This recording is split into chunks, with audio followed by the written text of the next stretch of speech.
Hey, everybody, we're back here with the director of Killers of the Flower Moon, Mr. Martin Scorsese. You talk about, in your films, often morality and sin and forgiveness. But of all the films you've made, is this the most evil representation of humanity you've made a film about? Because it's such a mixture of love and hate. Well, it's a really good question, because I think that's one of the elements that made it so compelling for me to stay with the project, because we worked on that script for so long. And I think what it was immersing myself in that world and realizing, yes, yeah. I mean, I made films about professional gangsters. We've had other, Cape Fear and that sort of thing. This is different. This is a sort of quotidian, day-to-day evil, which may be something that, is part of our human nature. I always thought, how much in ourselves are we capable of that, given the right and wrong circumstances, dehumanizing other people, all of that, without preaching it, But let's get into the actual characters and see how they manipulate each other. It's one of the most extraordinary things about the film, just to jump here, is that you see them love each other. Yes. And then you know the evil that they're doing. Yes. At the same time. Yeah. And this is something that we worked on as we shot the picture, so that no scene was actually set. We worked it out, myself and the actors and my co-producer, Marianne Bauer. We worked it out on script so that we would be able to open up each scene. And, we kept asking, how much does he know and when does he know it? Mm-hmm. And what does he do about it? Does he really poison her? Well, without giving too much away, by the end of the film, there's a question of what is everything that Lily knows, and what is she capable? What forgiveness is she capable of? Yeah. That's a real question in that last scene with her. And I just want to bring that up to talk about. I want to talk about Lily Gladstone playing. I said Lily, I meant Molly, but. Yeah. I'll talk about Lily Gladstone's performance. She was just nominated for an Oscar. As you said, she's the first Native American woman nominated for an Oscar. Right. She already won the Golden Globe. Yeah. Golden Globe, other accolades. What is it like to see people appreciate this performance that she's given? Oh, it's a blessing, really.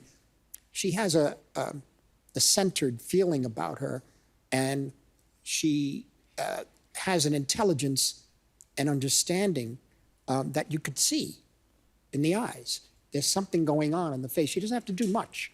The face is perfect for cinema, And she really, whenever we felt that we could incorporate her into the process of actually, I don't know if you want to call it writing, but actually behaving in scenes, that she'd inevitably do the right thing, which would be in accordance with the Osage. She's Blackfeet, and Prince Ney.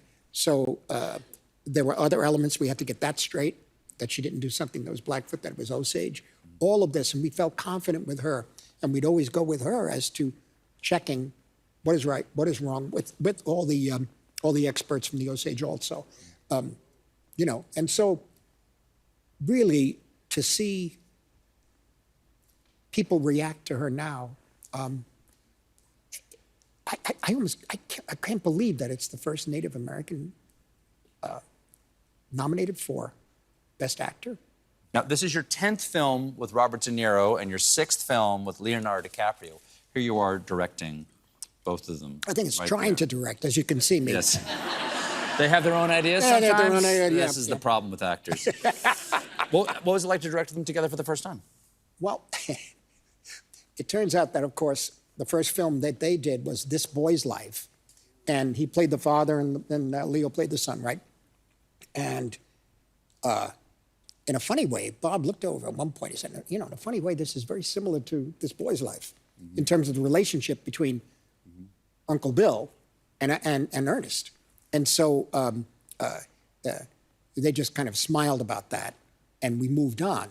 However, the thing with De Niro and Leo, they work, instinctively they're the same, but they worked outwardly differently. Bob has less talking, Leo likes to talk a great deal. Yes. Great deal. And so, but I mean, good talking. It's like in meetings and drinks and talking and dinners and constantly talking about. Bob is always a little more pulled back.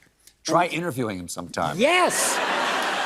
Yes. I love interviewing him, but he doesn't talk that much. He's not hostile. He just he's like, happy to be there. He doesn't First say time much. I ever had him right there, sit in that chair for the first minute. I said, let's just not talk at all. And it was great. He's talking now. Back in the 70s, he never spoke. Really? Never. And even at dinner parties, like he would come to a dinner party, but like a dinner, he would be there and, you know, never say a word, but he was there. That's there. Nice. That's You know. nice. But the two of them together were wonderful. Don't go nowhere, and don't you go anywhere. We'll be right back with more Martin Scorsese.